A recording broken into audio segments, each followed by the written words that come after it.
자, 오늘 말씀을 보니까 예수님이 지난주에 예수님과의 논쟁을 또다시 준비하고 있던 이 바리새인들을 기다리신 게 아니라 이제 직접 찾아가시는 대목이 나옵니다. 어찌 보면 이제 예수님께서 이제 방어만 하고 계시다가 이제는 적극적으로 공격이라고 얘기할 수도 있을 것 같아요. 바리새인들을 향하여서는 책망을 하시기 때문에. 하지만 바리새인들과 더불어서 예수님 주변에 함께하고 있는 이 무리들과 제자들을 위하여 적극적인 가르치심을 이제 시작하시는 대목이 바로 오늘 말씀서부터 이어지죠. 그래서 오늘 1절 말씀을 보니까 예수님 주변에 누가 있었어요? 무리와 제자들. 그들에게 이제 말씀을 시작하시는 거죠. 자, 그런 가운데 이제 2절을 보니까 특별히 서기관들과 바리새인들을 향하여 책망하시기 전에 이들이 지금 어떤 위치에 있는지에 대하여 먼저 설명하실 때 이런 표현을 쓰십니다. 모세의 자리에 앉아 있었다라고 설명을 하죠. 모세의 자리에 앉아 있다라고 하는 게 무슨 뜻일까?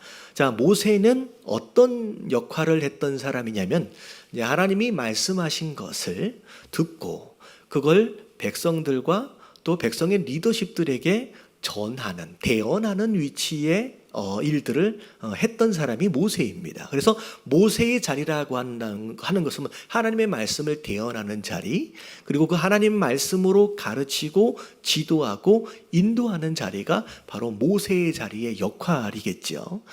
모세 당시에는 모세가 그 역할을 감당을 했고요.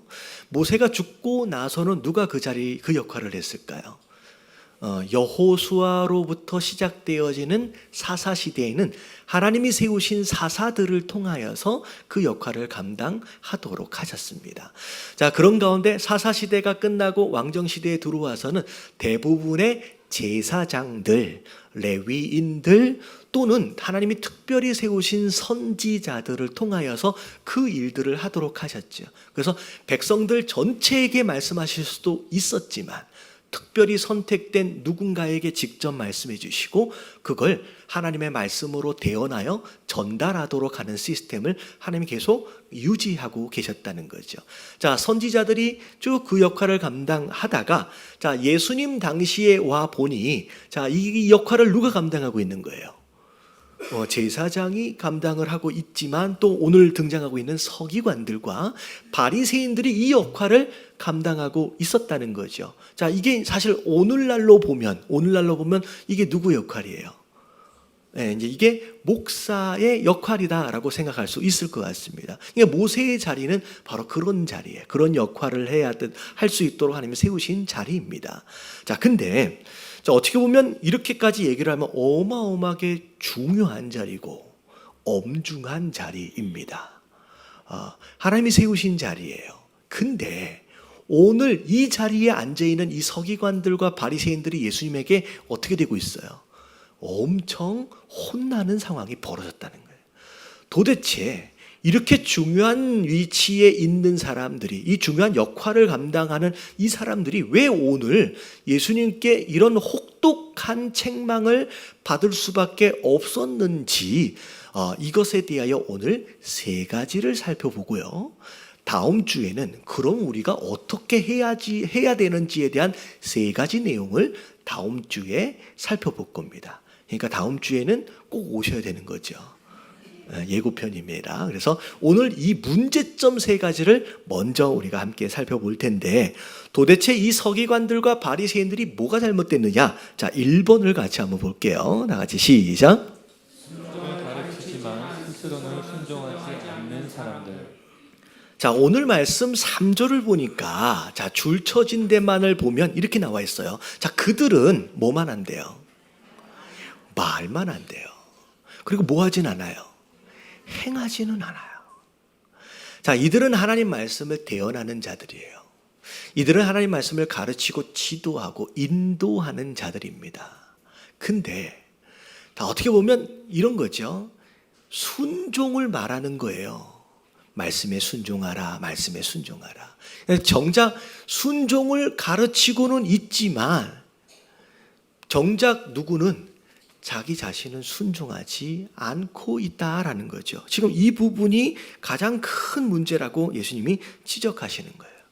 여러분, 불순종, 순종하지 않는 이것이 왜 그렇도록 큰 문제일까? 여러분 잘 생각해 보세요. 바리새인이 똑똑한 사람이에요. 다시 말하면 지식이 있는 사람입니다. 나름대로 오래 신앙생활을 했어요. 연륜도 있습니다. 그러다 보니 나름대로 관계 속에서 영향력도 있어요. 그리고 심지어 어디 자리에 앉았대요? 모세의 자리라고 하는 그 위치에 어찌 보면 직분까지 받은 거예요. 지식도 있죠, 연륜도 있죠, 영향력도 있죠, 심지어 직분도 받았는데, 자, 뭐는 안 해요? 순종은 안 해요. 여러분, 이 모습이 교회 안에 있으면 여러분, 이건 교회의 재앙이 돼요. 여러분, 순종하지 않는 목사가 교회 안에 있으면요, 교회를 다 망치는 거예요. 왜 그러냐? 여러분, 마귀가, 사탄이 어쩌다 사탄이 됐어요. 그러면 루시퍼라고 우리가 알고 있는 천사장 사단은 여러분, 지식 있는 자예요. 똑똑한 사람입니다. 천사장이었어요. 영향력도 있어요. 심지어 뭐까지 받은 거예요? 천사장으로서 직위까지 받은 자예요. 근데 뭐 하지 않아요? 순종하지 않은 거예요. 결국은 그가 모든 것을 다 갖췄지만 딱 한 가지 불순종이 마귀가 마귀됨이 된 거예요. 그래서 결국은 그런 형태, 불순종, 순종함이 없는 지식, 순종이 없는 영향력과 직분은 오히려 마귀의 일을 돕는 사람이 됩니다. 그래서 이게 오늘 본문 말씀 바로 뒤편에 이런 말씀이 있습니다. 마태복음 23장 13절 다 같이 한번 읽어볼게요. 이들이 지금 뭐하고 있는지를 보면 다 같이 시작. 화 있을진저 외식하는 서기관들과 바리새인들이여, 너희는 천국문을 사람들 앞에서 닫고 너희도 들어가지 않고 들어가려 하는 자도 들어가지 못하게 하는도다. 뭐하고 있대요? 천국문에 서가지고 자기도 안 들어갈 뿐만이 아니라 들어가려고 하는 사람들조차도 막고 있는, 무슨 짓 하고 있는 거예요? 마귀짓 하고 있는 거예요. 여러분, 절대 저를 비롯해서 여러분 절대 이런 사람 되지 마시길 주님의 이름으로 축원합니다. 여러분, 순종할 생각이 없으면 여러분 목사가 되면 안 되죠. 오늘 좀 너무 심하게 얘기하는 것 같지만 여러분 상처받지 말고 들으세요. 여러분, 순종할 생각이 없으면 직분 받지 마세요.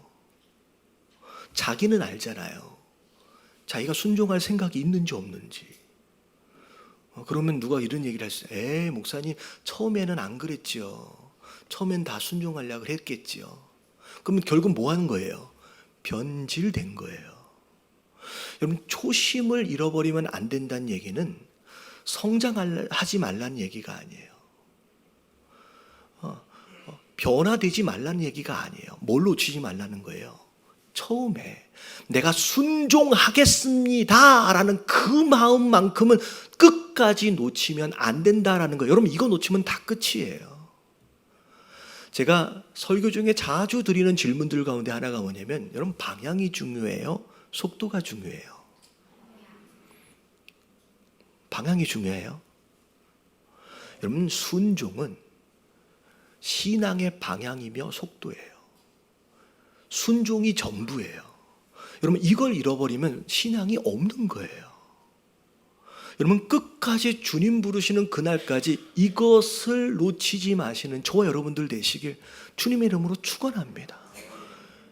리더십의 위치에 있으면서, 심지어 목사의 위치에 있으면서 성도들에게는 이거 순종해라 저거 순종해라 라고 얘기하면 정작 자기는 위임권위에 하나님 말씀에 순종하지 않아요.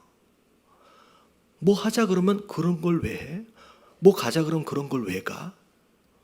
여러분, 이런 마음은 여러분 불순종의 마음이에요. 여러분, 깨달아지시길 주님의 이름으로 축원합니다. 옆에 계신 분들에게 이야기 좀 해주세요. 순종해야 된답니다.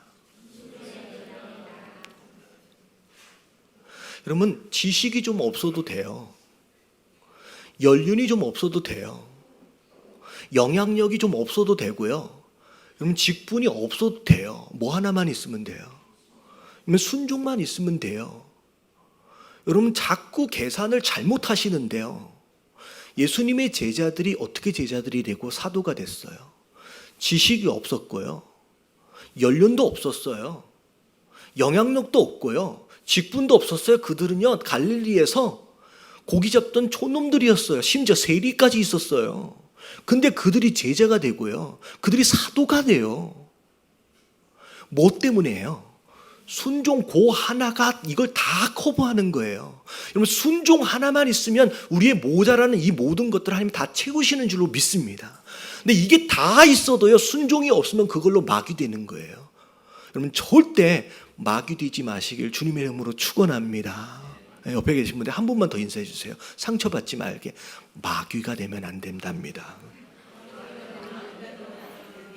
네. 여러분 순종하지 않는 리더십은 교회 안에 재앙이에요. 큰일 나는 거예요. 자, 두 번째 문제점이 뭐냐? 자, 2번 볼게요. 2번 시작. 비판과 정죄를 자기 건강과 권위의 습관으로 삼는 사람. 자, 오늘 4절을 보니까 이렇게 시작합니다. 무거운 짐을 묶어다가 사람들 어깨에다가 쥐어준대요. 내려놓지도 못하게. 그래놓고 자기는 이것에 대하여 뭐 하지도 않아요. 손가락 하나도 까딱하지 않는데요. 이게 이 바리새인들의 모습이었습니다.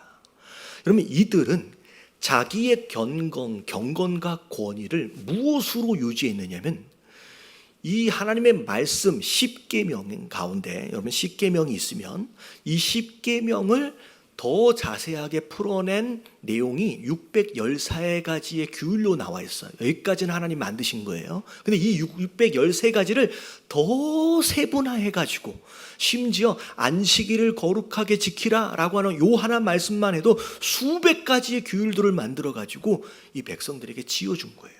철저하게 지키도록 뭐 하나도 빼놓으면 안 되는 거죠. 그래놓고서 이걸 과연 지키는지 안 지키는지 성도들을 뭐 하고 있는 거예요? 감시해요. 조금만 틀어지면 어떻게 해요? 막 지적해요. 그 다음에 뭐가 잘못됐다라고 한다면 판단하고 비판하고 심지어 정죄하는 가운데 나중에 처벌까지 하는. 그래서 사람들이 바리새인 앞에 서기관들 앞에 가서는 주눅 들어요. 왜냐하면 또 지적받을까 봐, 또 비판받을까 봐. 그러면서 자기 스스로 나는 이들보다는 경건하고 나는 이들보다는 더 높은 사람이라고 하는 자기의 권위를 이런 모습으로 세워갔다라는 거예요. 여러분 이런 권위는 하나님이 주신 권위가 아니죠. 누군가는 잘못한 것을 바로잡아줘야 할 역할을 할 사람이 있어야 돼요. 근데 중요한 건 뭐냐면 그 바로잡아주기 위한 목적은 어찌 보면 그 사람을 뭐 하기 때문이에요? 사랑하기 때문이에요. 그 사람이 잘 됐으면 좋겠는 거예요. 이걸 잘 고쳐서 이걸 잘 조정해서 더 건강하게 성장했으면 좋겠는 거예요. 그래서 그런 사랑하는 마음으로 바로 잡아주고 지적을 해주고 고쳐주고 여러분 이게 이들의 역할이었는데 여러분 이 바리새인들과 서기관들 마음 안에 이 사랑하는 마음이 눈꼽만큼도 없었어요. 대표적인 예가 성전에 나와서 기도할 때 바리새인의 기도와 세리의 기도를 보면 바리새인이 세리를 향하여 뭐라고 기도해요? 하나님께 저 세리처럼 안 돼서 감사하대요. 이 얘기는 뭐냐면 바리새인 마음 가운데 이 세리를 하나님 말씀으로 잘 가르치고 인도하고 지도해 줘야 할, 어떻게 보면 잘 조종해 줘야 할 이 리더십인 바리새인 마음 가운데 세리를 사랑하는 마음이 있어요, 없어요? 없어요. 그냥 판단하고 정죄하고 지적하고 쟤는 나쁜 사람이라고 낙인을 찍어버리는 그런 모습밖에 없다는 거예요. 그것이 자기의 권위인 줄 착각하고 있었다는 거예요. 그러면 어떤 상황에서 어떤 위치, 어떤 지도자의 위치에 있다라고 한다면, 그래서 그 자리에서 누군가를 지도하고 가르쳐야 할 책임을 가지고 있는 자다라고 한다면 먼저 사랑하는 마음이에요. 그 사람을 위해서, 그 사람이 잘 되도록을 위해서 먼저 기도하고 그렇게 할 수 있는 저와 여러분들 되시길 주님의 이름으로 축원합니다. 이게 이들의 두 번째 문제예요. 자, 세 번째. 자, 같이 한번 읽어봅니다. 시작. 인정하고 대접받고 사람들에게 보이기 위해서 교회를 다니는 사람들. 자, 이 바리새인들과 서기관들의 행동 양식을 사실 5절, 6절, 7절에 보면 너무 적나라하게 예수님이 그냥 설명하고 계십니다. 자, 그들의 모든 행위를 자, 누구에게 보이고자? 여러분, 이 사람은 신앙인인데 이 행위가 사람에게 보이기 위한 행위로 그냥 전락해 버린 거예요. 그래서 자, 그 경문띠를 넓게 하며 옷수를 길게 하고, 경문띠라고 하는 것은 이마 부분에다가 이렇게 띠로 띠는 것을 얘기한대요. 그리고 옷술은 이 팔 쪽에 있는 옷 끝자락에다가 이렇게 실 같은 걸로 이렇게 매가지고 뭔가 이렇게 치렁치렁. 근데 이게 뭘 의미하느냐라고 제가 찾아보니까 내가 어떤 말씀을 외웠다. 그러면 외운 말씀의 정도만큼 길이와 두껍기가 달라진대요. 무슨 얘기인지 아시죠? 그러면 경문띠가 두껍다라는 얘기는 이 사람은 뭘 보여주는 거예요? 나는 하나님의 말씀을 이만큼 많이 외웠다는 거예요. 이 옷술이 많고 길어질수록 저 사람은 하나님의 말씀을, 율법을 엄청 많이 외우고 있는 사람이구나. 결국은 길거리에 이것 띄고 이것 달고 다니면서 뭐 하고 다니는 거예요? 나는 똑똑한 사람이야. 나는 아주 탁월한 사람이야. 라고 자랑질하면서 다니던 것이 이들의 모습이었다는 거예요. 여러분, 이건 하나님 보시는 게 아니죠. 이건 절대적으로 사람에게 보이기 위한 그런 행위로 전락해버렸어요. 심지어 6절을 보니까 사람들이 모인 잔치나 회당 같은 데를 보면 다 어디 앉고 싶어요? 윗자리에, 높은 자리에 와서 대접받고 싶은 거예요. 심지어 사람들이 많은 시장 가운데 가면 사람들에게 문안받는 거 좋아하는 거예요. 아까쯤에 막 지적하고 감시하고 판단하는 것으로 자기의 권위를 막 나름대로 세웠잖아요. 사람들이 앞에서 바리새인님 하면서 막 얘기를 해주면 그것에 막 기분이 좋은 거죠. 심지어 마지막에 보니까 랍비라 칭함을 받는 것을 좋아한대요. 자기를 뭐라고 불러주냐? 그래도 권사라고 불러주면, 장로라고 불러주면, 안수집사라고 불러주면 너무 좋아. 목사라, 요즘에는 좀 아닌 것 같아요. 목사라고 불러주는 게 요즘에는 부끄러운 시대가 되어버렸어요. 정말 미안한 마음인데, 제가 얼마 전에 선교 왔다 갔다 하면서 공항에서 내릴 때 이게 뭐 서류 작성하잖아요. 직업란이 있어요. 사실은 선교를 들어갈 때 직업란에는 그럼 목사라고 적으면 오히려 나빠요. 불이익을 당합니다. 그래서 원래 안 적습니다. 근데 한국에 나올 때는 상관없잖아요. 근데 목사라고 딱 적으려고 그러니까 되게 창피하더라고요. 제가 그리스도가 창피한 게 아니에요. 하나님이 창피한 게 아닌데 어느덧 하도 우리가 이렇게 살아가지고 이제 목사라고 밝히는 것 자체가 부끄러운 시대가 됐어요. 그래도 아직까지는 교회 안에서 그래도 내가 장로나 권사나 이렇게 뭐라고 불려지는 거에 굉장히 집착하고 있는 사람들이 있다라는 거예요. 이 결국은 하나님께 보이는 게 아니라 누구에게 잘 보이기 위한 거예요. 사람에게 잘 보이고 사람에게 인정받고 대접받고. 근데요, 여러분, 인정받고 대접받는 거, 나는 그런 거 너무 싫어. 그런 사람이 있어요. 여러분, 인정받고 대접받는 거 싫어하는 사람 없지요. 여러분, 이건 본성이에요. 본성이에요. 여러분, 저도 인정받고 대접받고 싶은 마음이 있습니다. 설교자로서 인정받고 대접받는 거, 저도 안에 있더라고요. 근데 제가 마음속을 싹 들여다보니까 그런 거예요. 제가 설교를 하고 나서 특별히 누군가에게 칭찬을 받았을 때 제일 행복한 줄 아세요? 누구에게 칭찬받았을 때? 제 가족에게 칭찬을 받을 때 제일 행복하더라고요. 왜냐면 제 삶을 알잖아요. 제 삶을 다 알잖아요.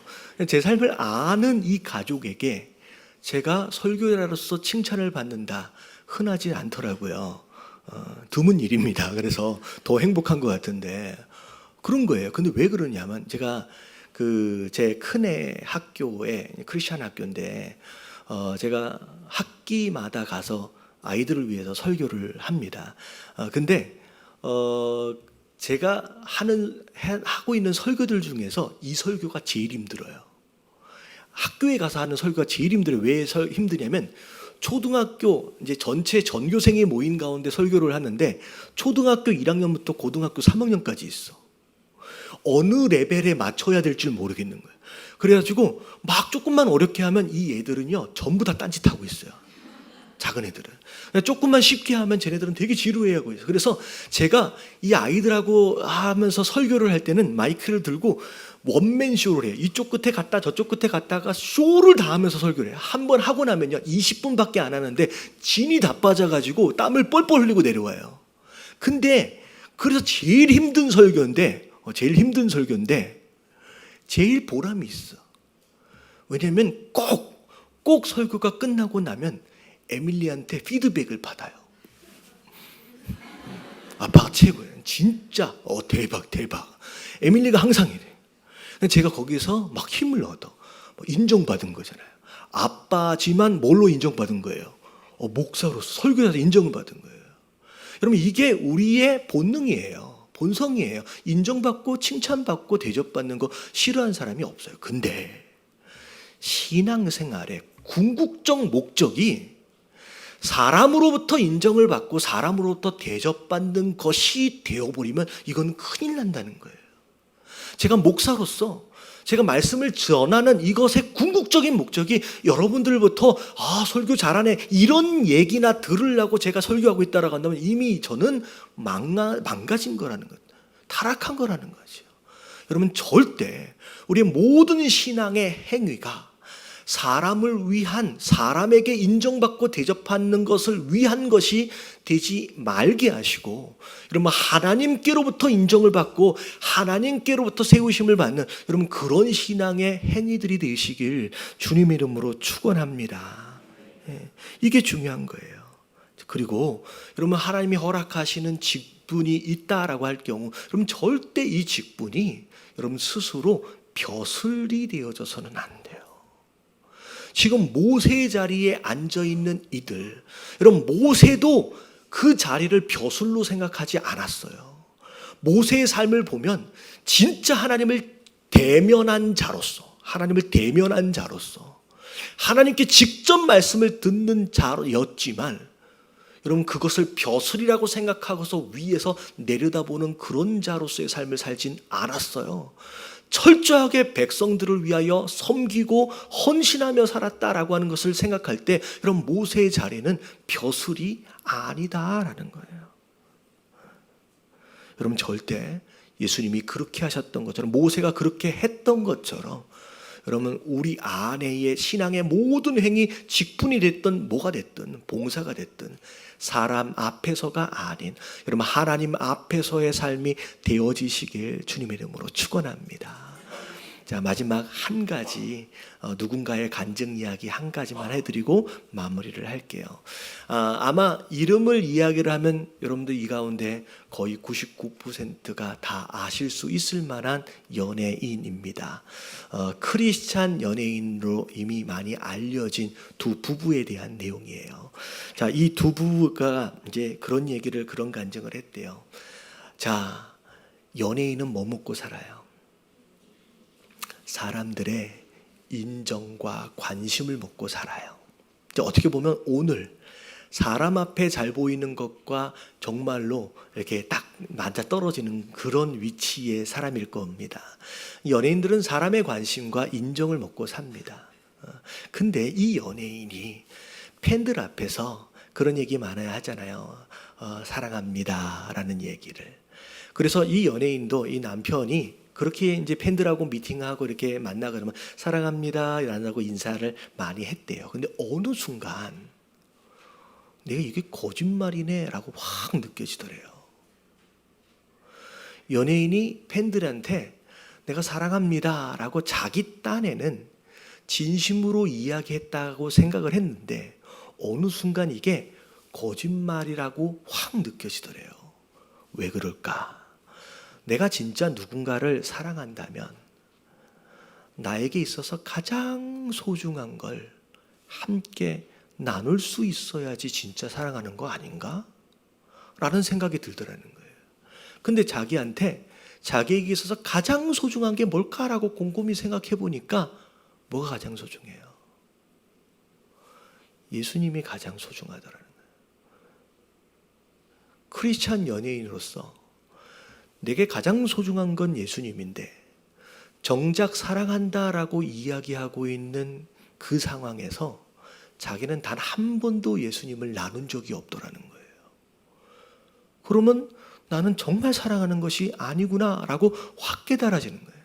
그러면서 내가 왜 그 소중한 예수님을 왜 나누지 못하고 있을까라고 고민을 했대요. 근데 한참 고민을 하다가 갑자기 감동이 확 온 게 뭐냐면 내가 예수님을 진짜 만나지 못해서다라고 하는 결론이 마음 안에 확 들어온 거예요.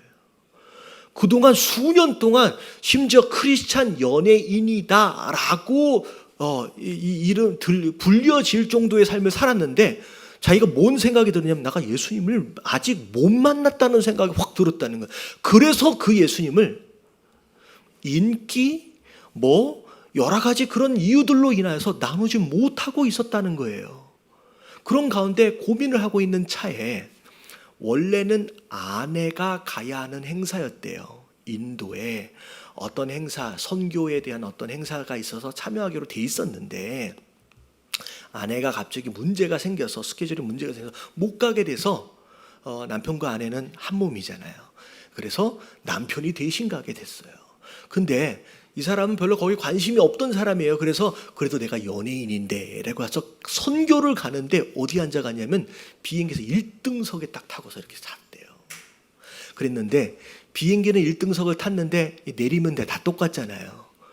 덜컹거리는 이게 버스 하나를 타고서 한참 가는데 인솔하시는 분이 여기는 우리가 찾아갈 곳은 인도에서 가장 가난한 지역을 우리가 찾아갑니다. 가서 아이들을 만나실 텐데 못 알아듣더라도 손을 꼭 잡아주면서 너는 사랑받기 위해 태어난 아이야 라고 못 알아듣더라도 자상하게 먼저 이야기해 주세요 라고 인사법을 가르쳐 두라는 거예요. 그래서 오케이 한번 하면 되지 라고 그렇게 생각하고 갔는데 정말로 아이들이 막 모여 있어서 반짝반짝한 눈으로 막 반기고 있더라는 거예요. 그래서 나도 이거 아까 배운 거 내가 해야지 하면서 손을 딱 잡고서 말을 하려고 하는데 요 조그만 아이가 손을 꽉 잡더니만 그 연예인을 확 끌어안아 버리더라고요.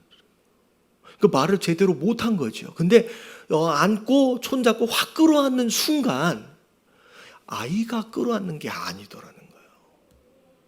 아이가 끌어안는 게 아니라 예수님이 그분을 확 끌어안는 게 그 순간 느껴지면서 예수님 뭐라고 말씀하시냐면 너 이제 왔느냐라고 말씀하시더라고요. 너 이제 왔느냐라고 말씀하시는 거예요. 그러면서 거기에서 아무것도 행사에 진행이 아직 안 됐는데 그 아이의 이 허그 한 번에 거기서 내가 지금까지 만나지 못한 예수 그리스도를 만나게 되면서 이제 내가 예수 그리스도를 진정 만나게 된 거구나. 그리고 나서 그분이 와서부터는 어느 장소든 상관이 없어요. 그에게 있어서 가장 소중한 예수 그리스도를 사랑하는 누군가에게든 다 전하기로 작정하고 그렇게 살아오고 있다라는 거예요. 그리고 그분은 지금 매년 인도를 가요. 그래서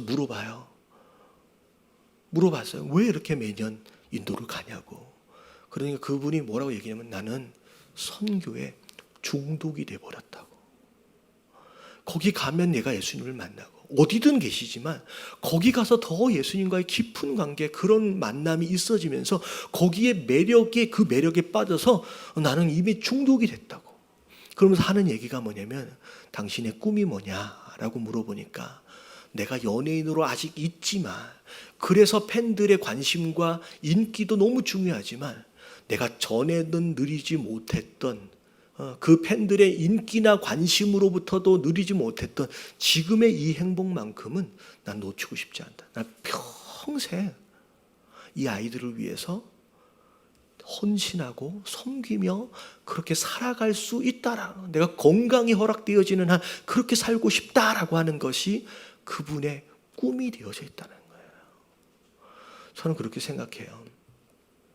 우리가 신앙인으로 사는 것과 종교인으로 사는 것과의 차이가 뭐냐라는 거예요. 여러분, 오늘 말씀에 등장하고 있는 이 서기관들과 바리새인들은 신앙인이 아니에요. 종교인으로서 교회 안에서, 오늘 제목이 뭐라고 나와 있어요? 그냥 종교 놀이를 하고 있는 거예요. 더 높은 직분 그런 게 없잖아요.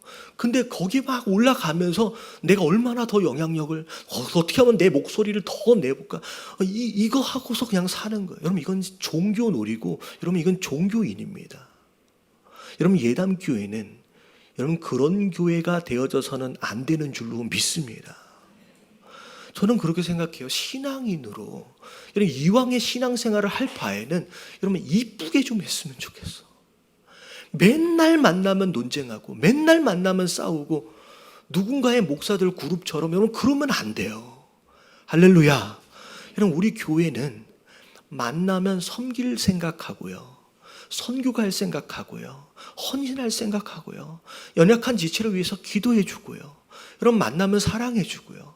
여러분, 이왕의 신앙생활 할 바에는 이쁘고 아름답게 좀 해봅시다. 이 아멘을 이렇게 조용하게 해요. 이쁘고 아름답게 하시길 주님의 이름으로 축원합니다. 옆에 계신 분들에게 좀 인사 좀 해주세요. 우리 교회는 이쁘고 아름답게 신앙생활을 해봅시다.